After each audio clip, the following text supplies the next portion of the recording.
Hi friends, welcome to யூடிஎம்ல இருந்து நான் உங்கள் வெங்கட். ஸோ தினம் 10 பாலிட்டி கொஸ்டின் சீரிஸ் வந்து பார்த்தீங்கன்னா இது வரைக்கும் நம்ம 4 கிளாஸ் கம்ப்ளீட் பண்ணியிருக்கோம். அதாவது 40 கொஸ்டின் நம்ம கம்ப்ளீட் பண்ணியிருக்கோம். ஓகேங்களா? இன்னைக்கு 5வது நாள் ஒரு 10 இம்பார்ட்டன்ட் பாலிட்டி கொஸ்டின் எடுத்து வந்திருக்கேன். ஓகேங்களா? ஸோ இந்த வீடியோவை கடைசி வரைக்கும் ஸ்கிப் பண்ணாமல் பாருங்க. இந்த கொஸ்டின்ல இருக்கிற ஒவ்வொரு பாயிண்ட்ஸுமே உங்களுக்கு ஏதோ ஒரு வகையில் கண்டிப்பாக ஹெல்ப்ஃபுல்லாக இருக்கும். ஓகேங்களா? ஒவ்வொரு பாயிண்ட்ஸுமே உங்களுக்கு வேலிடாக இருக்கும். ஈவன் உங்களுக்கு தெரிஞ்ச கொஸ்டினாக இருந்தால் கூட ஸ்கிப் பண்ணாமல் பாருங்க. உங்களுடைய ரிவிஷன் பர்பஸ்க்கு அது ரொம்பவே ஹெல்ப்ஃபுல்லாக இருக்கும். ஓகேங்களா? ஃபர்ஸ்ட் கொஸ்டின் பார்க்கலாங்களா? கீழ்கண்டவற்றுள் எது பேட்டி பச்சோ பேட்டி பதோ எனும் ஒன்றிய அரசு திட்டத்தின் நோக்கம் கிடையாது? பேட்டி பச்சோ பேட்டி பத்தோ அப்படின்றது என்ன மீனிங் அப்படின்னு பாத்தீங்க அப்படின்னா, பெண் குழந்தையை காப்போம், பெண் குழந்தைகளுக்கு கல்வி கற்பிப்போம். ஓகேங்களா? அதுதான் வந்து பேட்டி பச்சோ பேட்டி பத்தோ அப்படின்றதுக்கு மீனிங். ஓகேங்களா? ஸோ அதன் அடிப்படையில் பார்த்தீங்கன்னா இந்த திட்டத்தோட நோக்கம் எது கிடையாதுன்னு பார்த்தீங்கன்னா, பாலின அடிப்படையிலான தேர்வு நீக்கத்தினை தடை செய்தல். இது சரியான நோக்கம் தான். ஓகேங்களா? பெண் குழந்தைகளின் வாழ்வு மற்றும் பாதுகாப்பினை உறுதி செய்தல், இதுவும் சரி. பெண் குழந்தைகளின் கல்வி மற்றும் பங்கேற்பினை உறுதி செய்தல், இதுவும் சரி. சம்பந்தப்பட்ட பெண் குழந்தையின் பேரில் நிரந்தர வைப்பு தொகை ஏற்படுத்துதல், இது வந்து இந்த திட்டத்தோட நோக்கம் கிடையாது. ஓகேங்களா? அப்ப ஆன்சர் வந்து பாத்தீங்கன்னா ஆப்ஷன் டி 4 மட்டும்தான். ஓகேங்களா? இந்த திட்டத்தோட நோக்கம் வந்து நிரந்தர வைப்பு தொகை, அந்த குழந்தையின் பேர்ல வந்து நிரந்தர வைப்பு தொகையை ஏற்படுத்துறது வந்து இந்த திட்டத்தோட நோக்கம் கிடையாது. ஓகேங்களா? இந்த திட்டம் எதுக்காக கொண்டு வந்தது பாத்தீங்க அப்படின்னா, பெண் சிசு கொலை வந்து தடுக்கிறதுக்காக, பெண் சிசு கொலை ஒழிப்புக்காக வந்து கொண்டு வரப்பட்ட திட்டம் தான் இந்த திட்டம். இந்த திட்டம் எப்ப கொண்டு வந்தாங்க அப்படின்னு பாத்தீங்க அப்படின்னா, ஜனவரி 22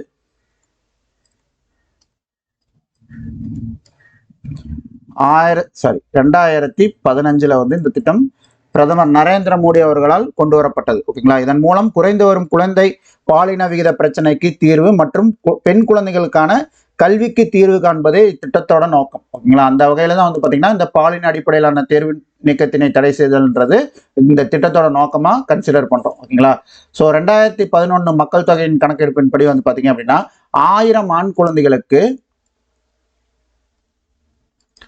பெண் குழந்தைகளின் விகிதம் வந்து பாத்தீங்கன்னா 919 தான் இருக்கு. ஓகேங்களா? ஸோ இது மேற்கொண்டு இந்த விகிதம் வந்து சரியாம இருக்கிறதுக்காக தான் வந்து இந்த திட்டத்தை கொண்டு வந்தாங்க. ஓகேங்களா? இந்த திட்டம் வந்து 3 அமைச்சகத்தால வந்து நடத்தப்படுது. என்னென்ன அமைச்சகம் பார்த்தீங்க அப்படின்னா, பெண்கள் மற்றும் குழந்தைகள் மேம்பாட்டு அமைச்சகம், சுகாதாரம் மற்றும் குடும்ப நல அமைச்சகம் மற்றும் மனிதவள மேம்பாட்டு அமைச்சகம். இந்த 3 அமைச்சகத்தால வந்து இந்த பேட்டி பச்சோ பேட்டி பத்தோ அப்படின்ற ஒன்றிய அரசின் திட்டம் வந்து நடத்திட்டு இருக்காங்க. ஓகேங்களா? இத்திட்டத்தோட தேசிய ஒருங்கிணைப்பாளர் யாருன்னு பார்த்தீங்க அப்படின்னா, முனைவர் ராஜேந்திர பாத்கே. ஓகேங்களா? ஸோ இவர் தான் இந்த திட்டத்தோட தேசிய ஒருங்கிணைப்பாளர். ஓகேங்களா? 2016 வந்து பார்த்தீங்கன்னா ஒலிம்பிக்ல வெண்கல பதக்கம் வென்ற சாக்ஷி மாலிக் வந்து இந்த திட்டத்திற்கான விளம்பர தூதரா இருக்காங்க. ஓகேங்களா? அவங்க எப்போ வந்து விளம்பர தூதரா வந்து அப்பாயிண்ட் பண்ணாங்கன்னு பார்த்தீங்க அப்படின்னா, ஆகஸ்ட் 26, 2016. இந்த திட்டம் 2015 கொண்டு வந்த திட்டம். விளம்பர தூதரா வந்து சாக்ஷி மாலிக் அவர்களை வந்து ஆகஸ்ட் 26, 2016 அப்பாயிண்ட் பண்ணாங்க. ஓகேங்களா? 2வது கொஸ்டின் பார்க்கலாமா? 2வது கொஸ்டின் பாருங்க. கீழ்காண்பவற்றை பொறுத்துக. குழுக்கள் பெயரையும் ஆண்டுகள் பெயரையும் கொடுத்திருக்காங்க. தேர்தல் சீர்திருத்தங்கள் தொடர்பான கோஸ்வாமி குழு, ஓரா குழு அறிக்கை, அரசின் நிதியளிப்பு மூலமாக தேர்தல்கள் பற்றிய இந்திரஜித் குப்தா குழு, 2வது நிர்வாக சீர்திருத்த ஆணையம். ஓகேங்களா? கோஸ்வாமி குழு வந்து பாத்தீங்க அப்படின்னா 1990 வந்து அமைக்கப்பட்ட குழு. ஓகேங்களா? தினேஷ் கோஸ்வாமி குழு வந்து விபி சிங் தலைமையில வந்து விபி சிங் வந்து பிரதமராக இருக்கும்போது அமைக்கப்பட்ட குழு தான் இந்த கோஸ்வாமி குழு. ஓகேங்களா? ஓகே. ஓரா குழு வந்து பாத்தீங்கன்னா அப்படின்னா 1993 இந்த குழு அமைச்சாங்க. இந்திரஜித் குப்தா குழு வந்து பாத்தீங்க அப்படின்னா 1998 வந்து இந்த குழு அமைக்கப்பட்டது. 2வது நிர்வாக சீர்திருத்த ஆணையம் வந்து அமைக்கப்பட்டது 2005. ஆனா வந்து அவங்களுடைய அறிக்கை சமர்ப்பிக்கப்பட்ட ஆண்டு வந்து பாத்தீங்கன்னா 2008. ஓகேங்களா? ஸோ அப்ப ஆன்சர் வந்து பாத்தீங்க அப்படின்னா 4, 1, 2, 3 ஆப்ஷன் டி தான் வந்து இதுக்கான ஆன்சர். ஓகேங்களா? ஸோ 1990 அமைக்கப்பட்ட கோஸ்வாமி குழு வந்து பார்த்தீங்க அப்படின்னா தேர்தல் சீர்திருத்தங்கள் குறித்த பரிந்துரைகளை வழங்க இந்த கமிட்டி உருவாக்கப்பட்டது. ஓகேங்களா, இந்த கமிட்டி வந்து விபி சிங் வந்து பிரதமராக இருக்கும்போது இந்த இந்த துறை வந்து இந்த கமிட்டி வந்து ஃபார்ம் பண்ணாங்க. ஓகேங்களா, கோஸ்வாமி அவர் வந்து பார்த்தீங்கன்னா நீதித்துறை, அவருடைய தலைமையிலான அரசுல வந்து நீதித்துறை அமைச்சராகவும் இருந்துள்ளார். ஓகேங்களா, இது அரசியல் கட்சிகளுக்கு அரசாங்க பணத்தை வழங்க முன்மொழிந்தது. இதெல்லாம் வந்து பரிந்துரைகள். ஓகேங்களா, இந்த குழுவோட பரிந்துரைகள். இது அரசியல் கட்சிகளுக்கு அரசாங்க பணத்தை வழங்க முன்மொழிந்தது. 2 தொகுதிகளுக்கு மேல் போட்டியிட ஒரு வேட்பாளரை அனுமதிக்க கூடாதுன்னு இந்த குழு சொல்லுச்சு. மக்களவை மற்றும் சட்டமன்ற தேர்தல் வேட்பாளர் வைப்பு தொகையை வந்து ஃபிக்ஸ் பண்ணாங்க. எஸ்சி எஸ்டிக்கு ஒரு மாதிரியும் மற்ற கேட்டகரிஸ்க்கு வந்து ஒரு மாதிரியும் அப்படின்ற மாதிரி வந்து மக்களவைக்கும் சட்டமன்ற தேர்தலுக்கும் வேட்பாளருக்கான டெபாசிட் தொகையை வந்து ஃபிக்ஸ் பண்ணாங்க. தேர்தல் செலவு கணக்கை மறுசீரமைக்க வேண்டும்னு இந்த குழு வந்து பரிந்துரை பண்ணுச்சு. ஓகேங்களா, ஓரா குழு அறிக்கை வந்து பாத்தீங்கன்னா 1993 ஆண்டு ஜூலை மாதம் நரசிம்மராவ் அரசாங்கத்தால் அமைக்கப்பட்டது. பம்பாய் குண்டு வெடிப்புக்கு பிறகு வந்து இந்த குழு அமைச்சாங்க. ஓகேங்களா, இந்த குழு குற்றவாளிகள், அரசியல்வாதிகள் மற்றும் அதிகார வர்க்கத்தினரிடையே அரசியலின் குற்றமயமாக்கல் மற்றும் தொடர்பு பற்றிய பிரச்சனையை ஆய்வு செய்ய அமைக்கப்பட்ட குழு. ஓகேங்களா, ஸோ அதை விசாரிக்கும் போது வந்து பார்த்தீங்க அப்படின்னா இந்த மாஃபியா கும்பலோட இது வந்து பார்த்தீங்கன்னா அரசியல் கட்சிகளும், அதாவது அரசியல்வாதிகளும் அந்த மாஃபியா கும்பலில் இன்வால்வ் ஆயிருக்காங்க அப்படின்ற மாதிரி ஒரு விஷயமா இந்த குழு அறிக்கை தாக்கல் செய்யப்பட்டது. ஓகேங்களா, இந்த குழுவோட அறிக்கை வந்து பார்த்தீங்கன்னா 13 பக்கம் தான் இது வரைக்கும் வெளியே வந்திருக்கு. பேலன்ஸு இது வரைக்கும் வெளிவிடப்படலை. ஓகேங்களா, ஸோ அதுவே வந்து பெரிய சர்ச்சையானதுனால வந்து அதை தாண்டி இந்த விஷயங்களும் வெளியே வரல. 13 பக்கம் மட்டும்தான் இது வரைக்கும் வெளியே வந்திருக்கு. ஓகேங்களா, அதுக்காக அமைக்கப்பட்ட குழு தான் இந்த ஓரா குழு அறிக்கை. ஓகேங்களா, இந்திரஜித் குப்தா குழு வந்து பார்த்தீங்க அப்படின்னா 1998 தேர்தல் நிதிநிலை பற்றி ஆராயறதுக்காக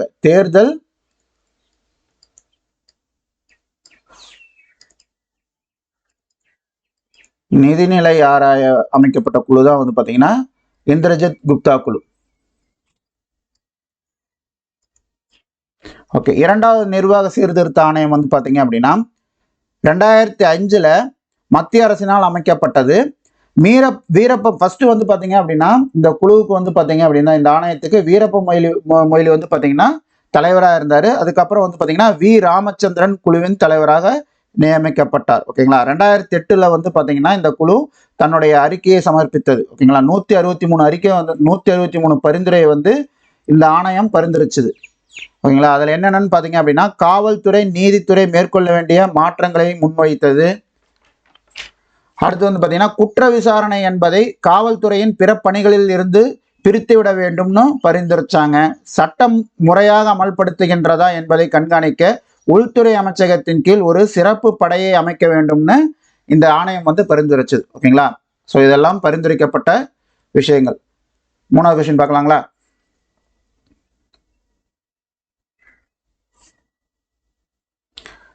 நிதி கொள்கையின் நோக்கங்கள். நிதி கொள்கையோட நோக்கம் என்னென்னு பார்த்தீங்கன்னா மூலதன உருவாக்கம் சரி, சமமான பகிர்வு சரி, வேலைவாய்ப்பின்மை இது தவறு, சமவட்டார வளர்ச்சி. ஓகேங்களா, ஸோ இதெல்லாம் வந்து சரியான கூற்று. இவற்றுள் எவை சரியான கூற்று அப்படிங்கும்போது 1, 2, 4 இதெல்லாம் சரியான கூற்று. ஆப்ஷன் பி தான் கரெக்டான ஆன்சர். ஓகேங்களா, ஸோ இது மட்டும்தான் வந்து நிதி கொள்கையோட நோக்கங்களான்னு கேட்டிங்கன்னா கிடையாது, இன்னும் நிறையா இருக்குது. நான் ஒரு சில விஷயங்கள் சொல்கிறேன். பொதுத்துறை நிறுவனங்கள் நிதி மேலாண்மை, திட்டங்கள், நிரல்கள் அமலாக்கம், பொதுநலன் மற்றும் சமூக பணிகளுக்கான வழிகள், வேலைவாய்ப்பு, விலைவாசி கட்டுப்பாடு, தேசிய நிதியை படைப்பாக்கத்துடன் முதலீடு செய்தல், நாடாளுமன்ற செயல்முறைகளை சீராக்குதல். ஓகேங்களா, ஸோ இது எல்லாமே நிதி கொள்கையோட நோக்கங்கள் தான். ஓகேங்களா, அடுத்த கொஸ்டின் பார்க்கலாமா? மத்திய அரசால் விதிக்கப்படும் வசூலிக்கப்படும் மாநிலங்களுக்கு ஒதுக்கக்கூடிய வளங்கள் பற்றி குறிப்பிடும் இந்திய அரசியலமைப்பு சட்டத்தின் சரத்து எண் யாது? ஸோ இதுக்கான ஆன்சர் வந்து பார்த்தீங்கன்னா ஆப்ஷன் பி சரத்து 269. ஓகேங்களா, 269 வந்து பார்த்தீங்க அப்படின்னா மத்திய அரசு வரியை விதிக்கவும் வசூலிக்கவும் செய்து மாநிலங்களுக்கு ஒதுக்கீடு செய்தல். ஓகேங்களா, அப்படின்னா மத்திய அரசு இந்த வரிகளை வந்து வசூலிக்கவும் நிர்வகிக்கும் அதிகாரம் படைத்தது.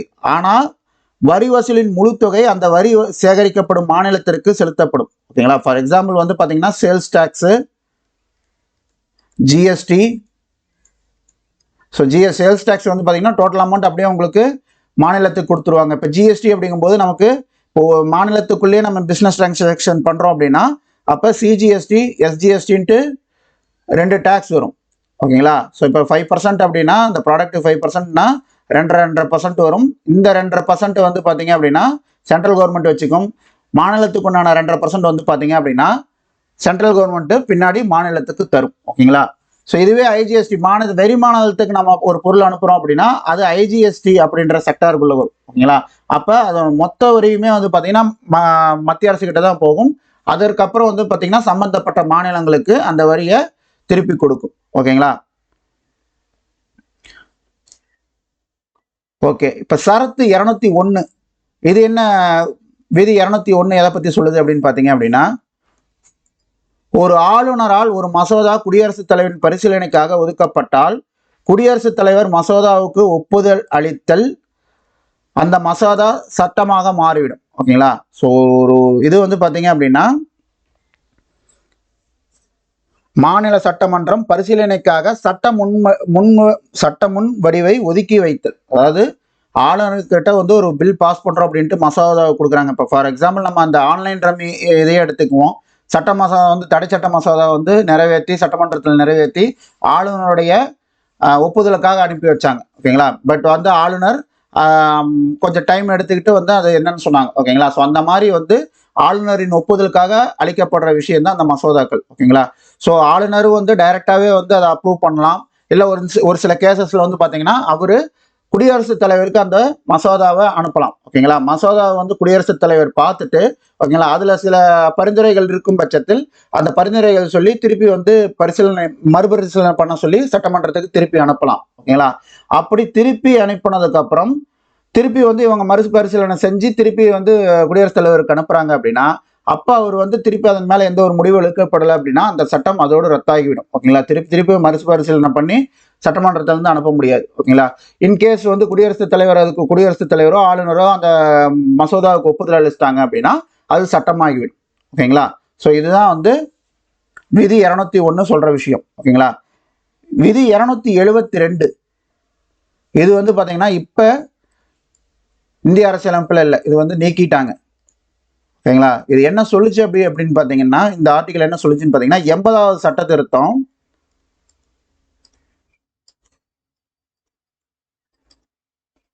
2000 படி. ஓகேங்களா. இந்த இது வந்து பாத்தீங்கன்னா 80வது சட்ட திருத்தம் 2000 பண்ணாங்க.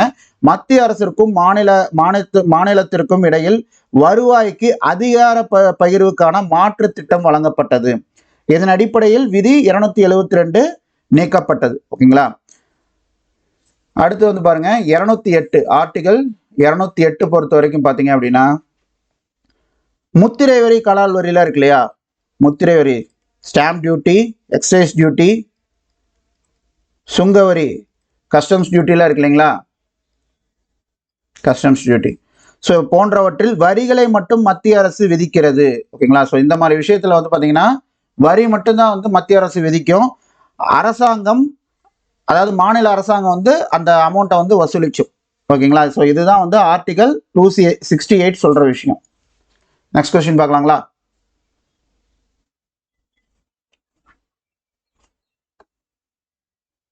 அஞ்சாவது கொஸ்டின் பாருங்க.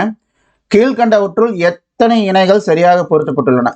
கட்சி பெயரும் கொடுத்திருக்காங்க, அவங்களுடைய சின்னமும் கொடுத்திருக்காங்க. என்னென்ன கட்சிக்கு என்னென்ன சின்னம் பொருந்ததுன்னு பாருங்க. அகில இந்திய திரிணாமுல் காங்கிரஸ், இரு பூக்கள் மற்றும் புற்கள், இது சரி. தேசியவாத காங்கிரஸ் கட்சி, கடிகாரம், இதுவும் சரி. தெலுங்கானா ராஷ்டிரிய சமிதி, கார், இதுவும் சரி. அசாம் கண பரிஷத், பூட்டு மற்றும் சாவி, இது தப்பு.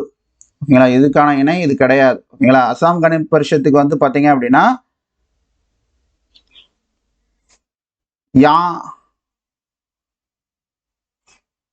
யானை தான் வந்து இதோட இது சிம்பிள் வந்து பாத்தீங்க அப்படின்னா யானை தான் வந்து அசாம் கண பரிஷத்தோட கட்சியோட சிம்பிள் வந்து பாத்தீங்கன்னா யானை தான். பூட்டு மற்றும் சாவி எந்த கட்சிக்கான இதுன்னு பாத்தீங்க அப்படின்னா அகில இந்திய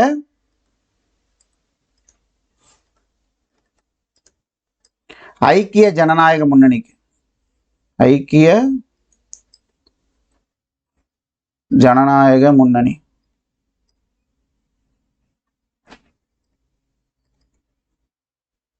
ஓகேங்களா? இந்த அசாம் கண பரிஷத்தும் அகில இந்திய ஐக்கிய ஜனநாயக முன்னணி இது ரெண்டுமே வந்து பாத்தீங்கன்னா அசாம் சேர்ந்த கட்சிகள். ஓகேங்களா? ஸோ இது மட்டும்தான் மாறி இருக்கு. அகில இந்திய ஐக்கிய ஜனநாயக முன்னணிக்கு தான் வந்து பூட்டு மற்றும் சாவி சின்னம். ஓகேங்களா? ஸோ இது ரெண்டுமே வந்து அசாமை சேர்ந்த கட்சி. இது தெலுங்கானா ராஷ்டிரிய சமிதி, தெலுங்கானா சந்திரசேகர் அவருடைய கட்சி. தேசியவாத காங்கிரஸ் சரத்பவார் மகாராஷ்டிரா அவருடைய இது.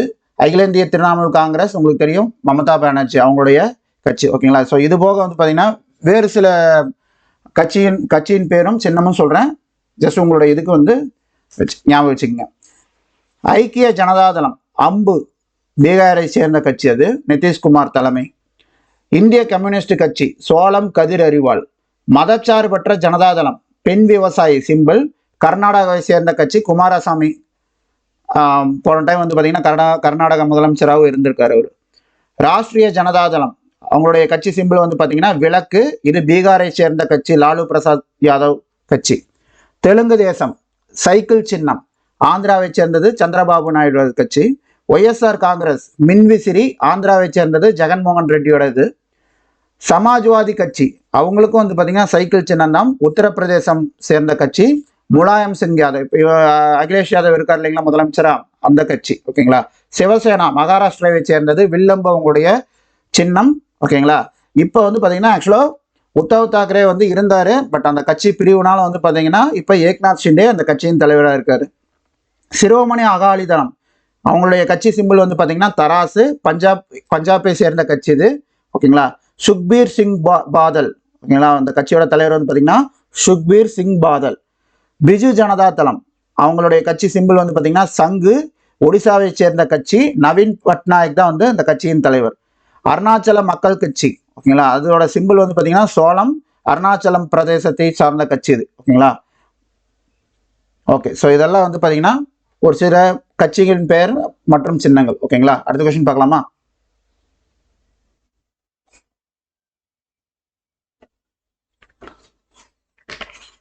ஆறாவது கொஸ்டின், கால வரிசைப்படி மதராஸ் மாகாணத்தின் முதலமைச்சர்களை வரிசைப்படுத்துக. ஃபர்ஸ்ட் வந்து பார்த்தீங்க அப்படின்னா ஏ சுப்ராயலு ரெட்டியார்.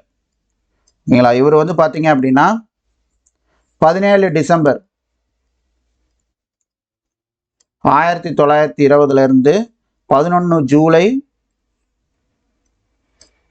1921 வரைக்கும் பார்த்தீங்கன்னா சென்னை மாகாணத்தின் முதல்வராக இருந்தார். அடுத்து வந்து பார்த்தீங்க அப்படின்னா பி சுப்பராயன், இவரும் வந்து பார்த்தீங்கன்னா 4 டிசம்பர்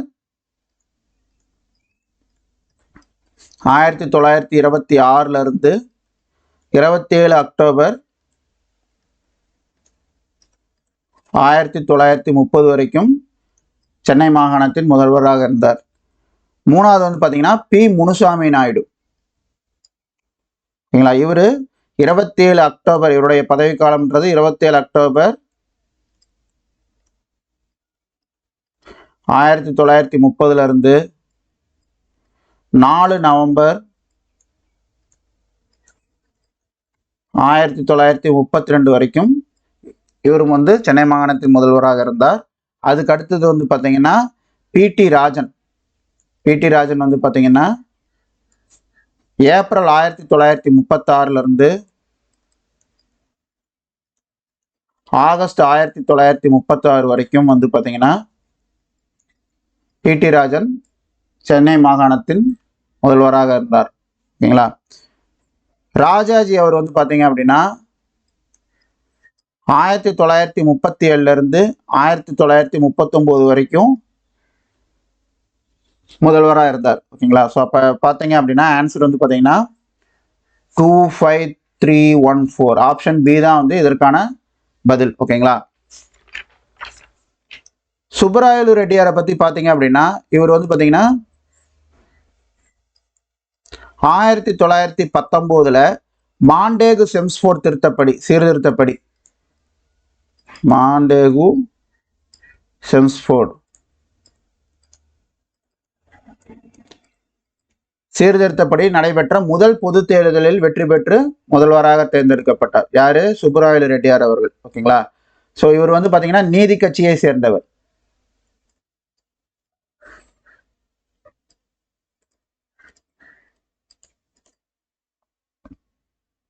ஸோ இதில் வந்து பார்த்தீங்கன்னா இவர் நீதி கட்சி, சுப்பராயலு ரெட்டியார் நீதி கட்சி,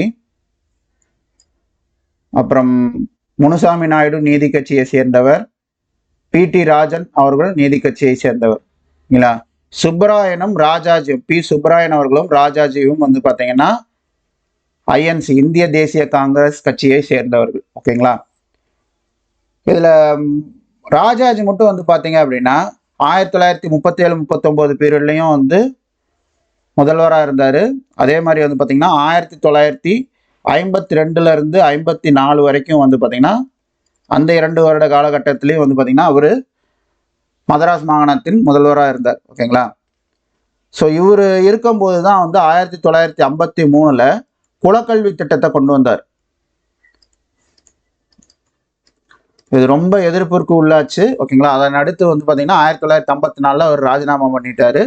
இவருக்கு வந்து பார்த்தீங்கன்னா 1954 இந்திய அரசு வந்து பாரத ரத்னா அவார்டு கொடுத்தது. யாருக்கு? ராஜாஜி அவர்களுக்கு. ஓகேங்களா. முதலாக வந்து பாரத ரத்னா அவார்டு வாங்கினது வந்து இவர் தான்.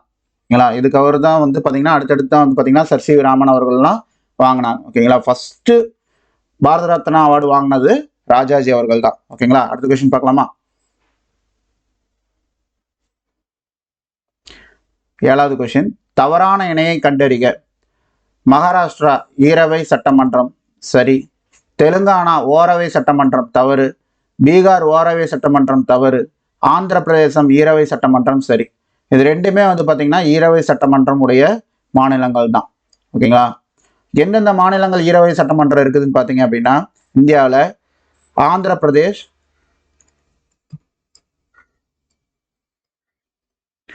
தெலுங்கானா, பீகார், கர்நாடகா, மகாராஷ்டிரா,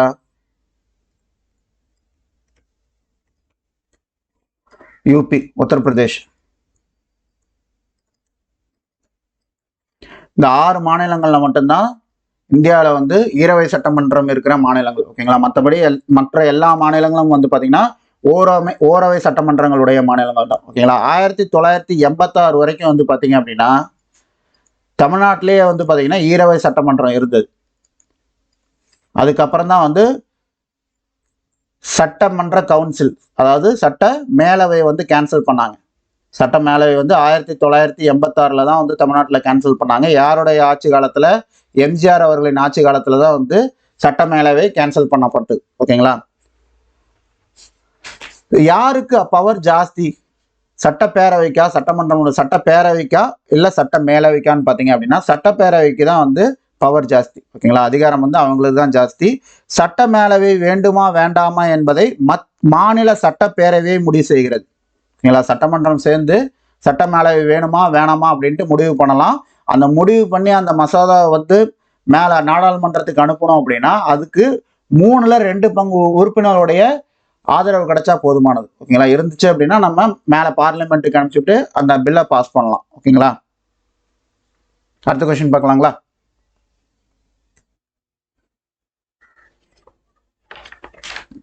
எந்த அரசியலமைப்பு திருத்த சட்டம் கூட்டுறவு சங்கங்களை ஊக்குவிப்பதற்காக பிரிவு 43B இணைத்தது? இந்த கொஸ்டின் வந்து பாத்தீங்க அப்படின்னா கிட்டத்தட்ட 5-6 டைம் இந்த கொஸ்டின் வந்து எக்ஸாம்ல கேட்டிருக்காங்க. திருப்பி ரிப்பீட்டடா வந்து இந்த கொஸ்டின் திருப்பி வருது. ஓகேங்களா. ப்ரீவியஸ் இயர் கொஸ்டின் நம்ம செக் பண்ணோம் அப்படின்னா இந்த கொஸ்டின் ரிப்பீட்டடா வந்துட்டு இருக்கு. ஓகேங்களா. கூட்டுறவு சங்கங்களை ஊக்குவிப்பதற்காக பிரிவு 43B இணைத்தது எந்த இதுன்னு பாத்தீங்க அப்படின்னா 97வது திருத்த சட்டம்.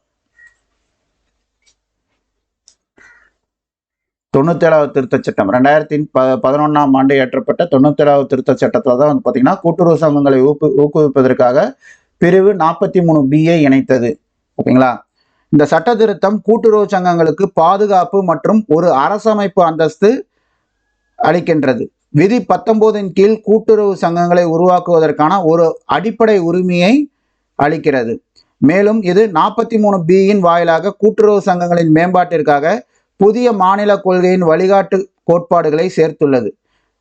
ஓகேங்களா. அதே மாதிரி இந்த கூட்டுறவு சங்கம் அப்படின்ற விதி வந்து பாத்தீங்கன்னா எந்தெந்த விதியில வருதுன்னு பாத்தீங்கன்னா விதி 243 ZH. ஓகேங்களா. இந்த விதியில இருந்து 243 ZT அப்படின்ற விதி வரைக்கும் வந்து பாத்தீங்கன்னா கூட்டுறவு சங்கங்கள் பற்றிய விஷயங்கள் தான் வருது. ஓகேங்களா. இந்த விதிகளை வந்து அரசியலமைப்புல எங்க கொண்டு போய் வச்சாங்கன்னு பாத்தீங்கன்னா புதுசா ஒரு பகுதி கொண்டு வந்து பகுதி 9B அப்படின்ற பகுதியை கொண்டு வந்து அங்க கொண்டு போய் இந்த ஆர்டிகல்ஸ் எல்லாம் சேர்த்துட்டாங்க. ஓகேங்களா.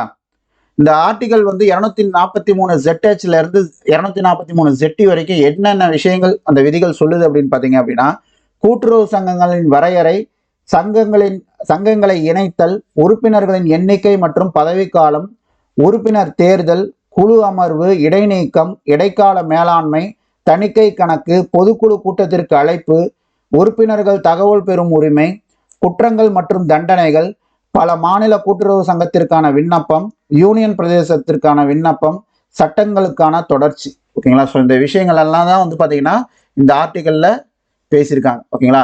இதே 243 இந்த ZHக்கு முன்னாடி எல்லாம் வந்து வரதெல்லாம் வந்து பார்த்தீங்க அப்படின்னா உங்களுக்கு ஊராட்சிகளை பற்றி, அதாவது கிராம பஞ்சாயத்துகளை பற்றியும்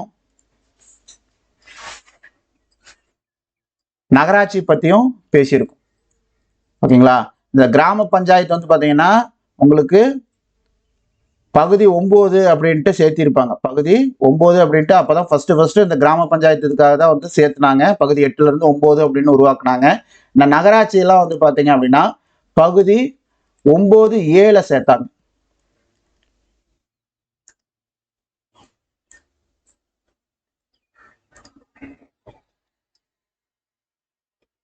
ஒன்பது ஏழ நகராட்சியை பத்தி சேர்த்தாங்க.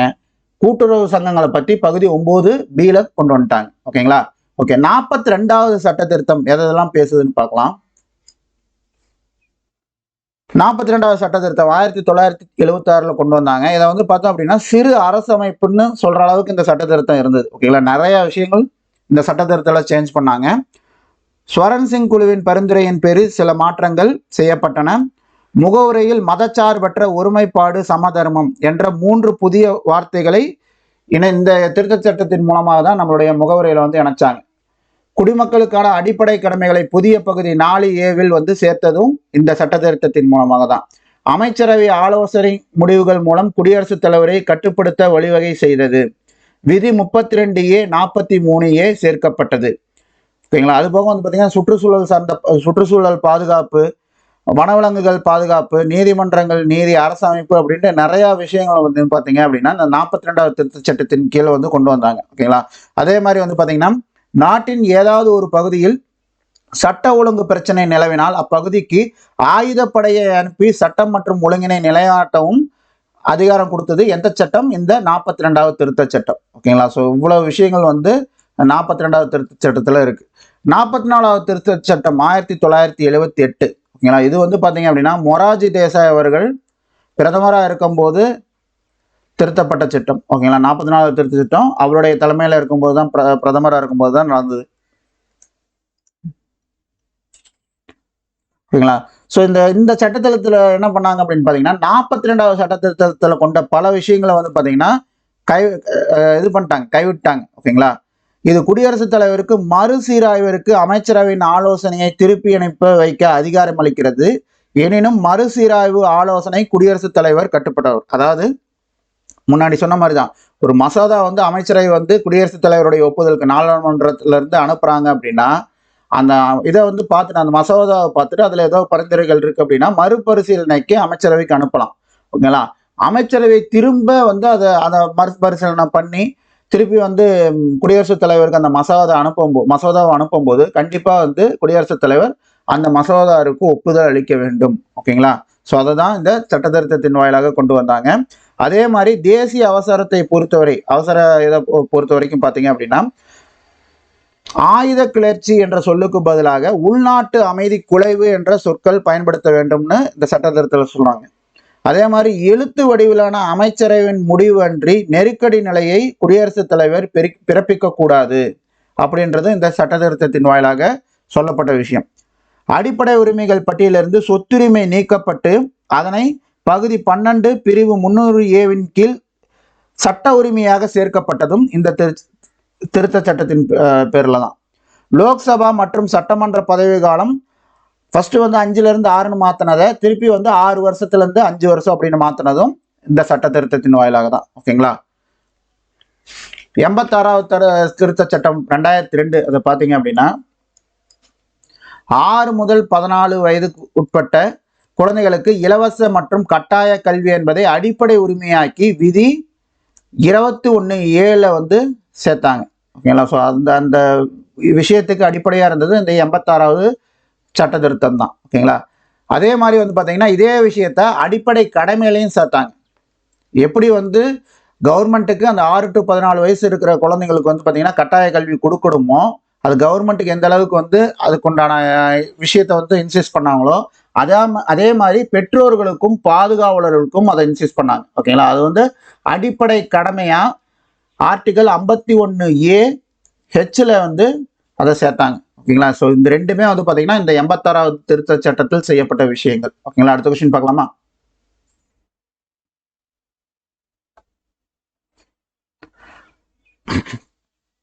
ஆசிரியர்களுக்கான தேசிய விருது எந்த ஆண்டில் ஆரம்பிக்கப்பட்டது?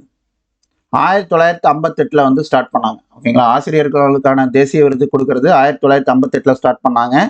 அதுபோக வந்து பார்த்தீங்கன்னா இந்த தேசிய விருதுகளை பொறுத்த வரைக்கும் பார்த்தீங்க அப்படின்னா 4 வகை இருக்கு. ஓகேங்களா. குடிமை,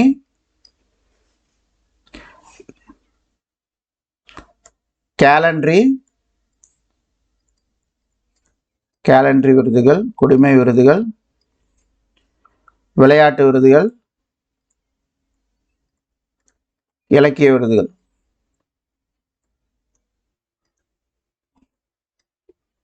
இந்த குடிமை விருதுகளில் வந்து பார்த்தீங்க அப்படின்னா பாரத ரத்னா, பத்மபூஷன், பத்ம விபூஷன், பத்மஸ்ரீ, ஸோ இதெல்லாமே வந்து பார்த்தீங்கன்னா குடிமை பணிகளுக்கு கீழே வர விருதுகள். ஓகேங்களா. கேலண்டரி விருது அப்படின்றது வந்து பார்த்தீங்கன்னா ராணுவ வீரர்களுக்கானது. ஓகேங்களா. பரம்வீர் சக்ரா, மகாவீர் சக்ரா, வீர் சக்ரா, அசோக் சக்ரா, கீர்த்தி சக்ரா, சௌரிய சக்ரா, இது எல்லாமே வந்து பார்த்தீங்கன்னா கேலண்டரி விருது. விளையாட்டு வீரர்களுக்கு கொடுக்கப்படும் விருது என்னன்னு பார்த்தீங்கன்னா கேல் ரத்னா, அர்ஜுனா விருது, துரோணாச்சாரியா விருது, ஜான்சந்த். ஓகேங்களா. இந்த ராஜீவ்காந்தி கேல் ரத்னா விருது தான் வந்து பார்த்தீங்கன்னா 2002 தியான்சந்த் அப்படின்ற பேர்ல வந்து கொடுக்குறாங்க. ஓகேங்களா. இலக்கியம் சார்பாக வந்து கொடுக்கப்படும் விருதுகள் வந்து பார்த்தீங்கன்னா ஞானபீட விருது, சாகித்ய அகாடமி விருது. ஸோ இதெல்லாம் தான் வந்து தேசிய விருதுகளாக வந்து கொடுத்துட்டு இருக்காங்க. ஓகேங்களா. இந்த பாரத ரத்னா விருது எப்போ இருந்து கொடுத்துட்டு இருக்காங்கன்னு பார்த்தீங்கன்னா பாரத ரத்னா விருதாகட்டும், பத்மபூஷன், பத்ம விபூஷன், பத்மஸ்ரீ, இது எல்லாமே வந்து பார்த்தீங்கன்னா 1954 ஜனவரி 2 இருந்து கொடுத்துட்டு இருக்காங்க இந்த விருதுகள் எல்லாமே. இந்த கேலண்டரி விருதுல வந்து பார்த்தீங்கன்னா பரம்வீர் சக்ரா, பரம்வீர், மகாவீர், வீர் சக்ரா, இதெல்லாம் வந்து பார்த்தீங்க அப்படின்னா 26 ஜனவரி 1950, அதாவது நம்மளுடைய குடியரசு நாள். ஓகேங்களா. குடியரசு நாளிலிருந்து கொடுத்துட்டு இருக்காங்க. அசோக் சக்ரா, கீர்த்தி சக்ரா, சௌரிய சக்ராலாம் வந்து பார்த்தீங்கன்னா 4th ஜனவரி 1952 இருந்து கொடுத்துட்டு இருக்காங்க. விளையாட்டு வீரர்களுக்கான கேல் ரத்னா விருது வந்து பார்த்தீங்க அப்படின்னா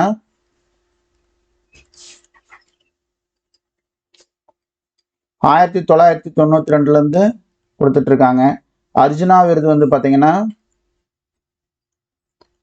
1961 இருந்து கொடுத்துட்டு இருக்காங்க. துரோணாச்சாரியா வந்து பார்த்தீங்கன்னா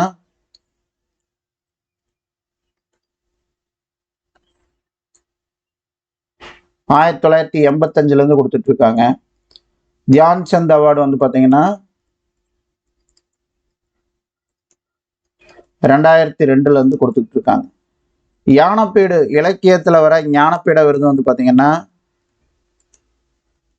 1961 இருந்து கொடுத்துட்டு இருக்காங்க. அதே மாதிரி சாகித்ய அகாடமி வந்து பார்த்தீங்க அப்படின்னா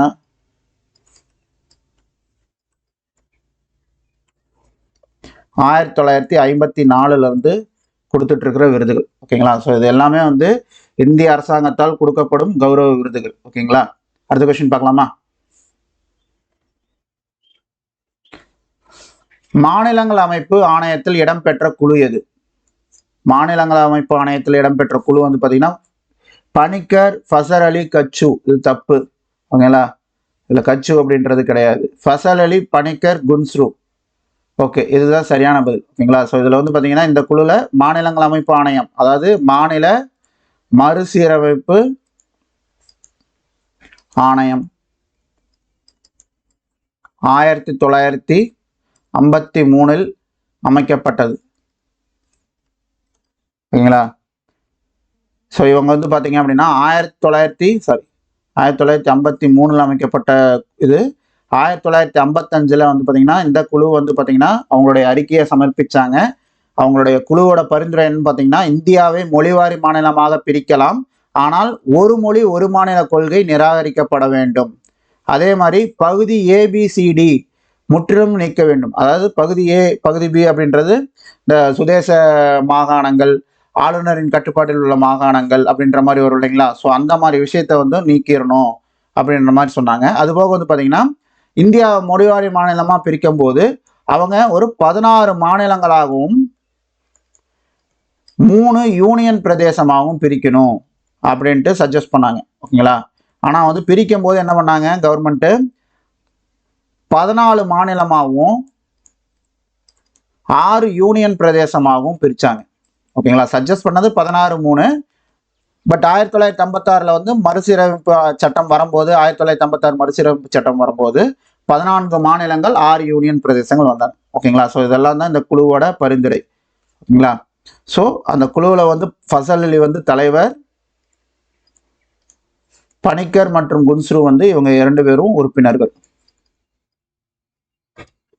இந்த ஆப்ஷன்ல பார்த்தோம் அப்படின்னா ஃபசல் அலி இந்த தர் அப்படின்றவர் வரமாட்டாரு. இந்த தர் வந்து பார்த்தீங்கன்னா மொழிவாரி மாநில குழு தான் இவர். ஆனால் முதல்ல வந்து அமைக்கப்பட்ட குழு வந்து இவர். மொழிவாரி மாநிலத்துக்காக அமைக்கப்பட்ட முதல் குழு. ஓகேங்களா? சுதந்திரத்திற்கு அப்புறம். ஓகேங்களா? சுதந்திரத்துக்கு அப்புறம் அமைக்கப்பட்ட முதல் குழு.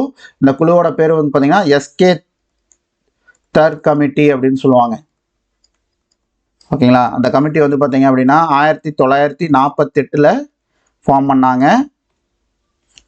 ஸோ அவங்க கொடுத்த ரிப்போர்ட் வந்து அவங்க கொடுத்த பரிந்துரையை வந்து ஏற்காம தான் வந்து பார்த்தீங்கன்னா அதுக்கு அடுத்தது ஜேவிபி, ஜவஹர்லால் நேரு, வல்லபாய் பட்டேல், பட்டாபி சீதாராமையா இவங்க 3 பேரும் சேர்ந்து ஒரு குழுவாக வந்து பார்த்தீங்கன்னா அந்த மொழிவாரி மாநிலம் அமைக்கிறத பற்றி ஆராயறதுக்காக அந்த 3 பேர் கொண்ட குழு அமைக்கப்பட்டது. பட் இவங்களோட எதுவும் வந்து ஏற்றுக்கல. அப்படிங்கும்போது தான் அந்த ஆந்திரா வந்து மொழிவாரி மாநிலமாக பிரிக்கணும் அப்படின்னு சொல்லிட்டு பொட்டி ஸ்ரீராமுலு உண்ணாவிரதம் இருந்து இறந்தார். ஸோ அதன் காரணமாக நடந்த போராட்டங்கள், அந்த வன்முறைகள் அடுத்து வந்து பார்த்தீங்க அப்படின்னா திருப்பி வந்து இந்த மாதிரி ஆந்திரா வந்து மொழிவாரி மாநிலமாக முதல் மொழிவாரி மாநிலமாக அறிவிச்சாங்க. அதுக்கப்புறம் மாநில மறுசீரமைப்பு ஆணையம் அமைக்கப்பட்டது. அவங்க குழுவோட பரிந்துரையின் பேரில் வந்து பார்த்தீங்கன்னா 14 மாநிலமும் 6 யூனியன் பிரதேசங்களும் 1956 மாநில மறுசீரமைப்பு சட்டத்தின் மூலமாக ஏற்றப்பட்டது. ஓகேங்களா? ஸோ இதுதான் வந்து விஷயம். ஓகேங்களா? ஸோ இந்த வீடியோ வந்து உங்களுக்கு ஹெல்ப்ஃபுல்லாக இருக்குன்னு நான் நம்புறேன். ஓகேங்களா? இந்த வீடியோ உங்களுக்கு பிடிச்சிருந்துச்சு அப்படின்னா நம்ம வீடியோக்கு லைக் பண்ணுங்க. எந்த அளவுக்கு வந்து ஹெல்ப்ஃபுல்லாக இருந்துச்சு அப்படின்னு சொல்லிட்டு கமெண்ட் பாக்ஸில் கமெண்ட் பண்ணுங்க. ரொம்ப யூஸ்ஃபுல்லாக இருக்குது அப்படின்னா உங்கள் ஃப்ரெண்ட்ஸுக்கு ஷேர் பண்ணுங்க. நம்ம சேனல் இது வரைக்கும் நீங்கள் சப்ஸ்கிரைப் பண்ணல அப்படின்னா சப்ஸ்கிரைப் பண்ணுங்க. தேங்க்யூ. நெக்ஸ்ட் அடுத்த நாளைக்கு வந்து இன்னொரு வீடியோவோட உங்களை பார்க்குறேன். தேங்க்யூ. பை.